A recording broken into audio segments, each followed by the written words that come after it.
शेतकरी मित्र नमस्ते.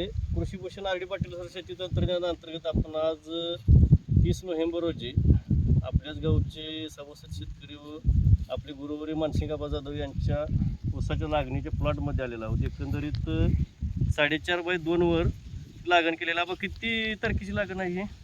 25 तारखेची, 25 सप्टेंबर. 25 सप्टेंबरची लागण आहे.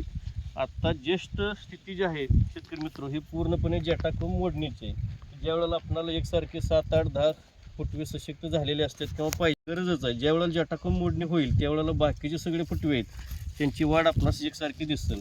मग आता जटाकुम मोडणी असते ह्याचे 2 ते 3 प्रकारे आपणास करता येते. ज्यावेळेला हा जटा आहे त्या जट्याची या स्थितीत इकडच्या बाजूला जर वाढ असेल तर फक्त हा इकडे असं दाबल्यानंतर या पद्धतीने मोडता येतो. या पद्धतीने आता हा जी काम इकडे दिसतील वाढ आहे हा फक्त इकडे वाकवला की बरोबर हा निघला मोडून. अजूनही एक आपणास पद्धतीचा अवलंब करता येतो. तो कोणत्या की हे जे जट्याचे पूर्ण पान आहेत हे पान असे पूर्ण पकडून असं जरी आपण हासाळा दिला तरी पण ते निघतात.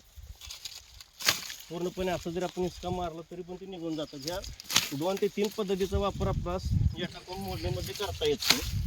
सर्वसाधारणपणे काही शेतकरी बांधव जटाकुम कापण्याचा प्रयोग करतात. तर कापत असताना विळा असतो किंवा खुरपं असतं, ते खुरपं या कोंबाला बाकीच्या कोंबाला लागण्याचा धोका असतो. आणि कापताना जर समजा मजुरांची इथून जे कांडीतून मोडले इथून जरी कापलं गेला तर पुन्हा हा जटाकुम वाढतो. त्यामुळे प्रत्येक शेतकरी बांधवांची जटाकुम मोडणी करायचा आहे तो याच पद्धतीने मोडणी करावा.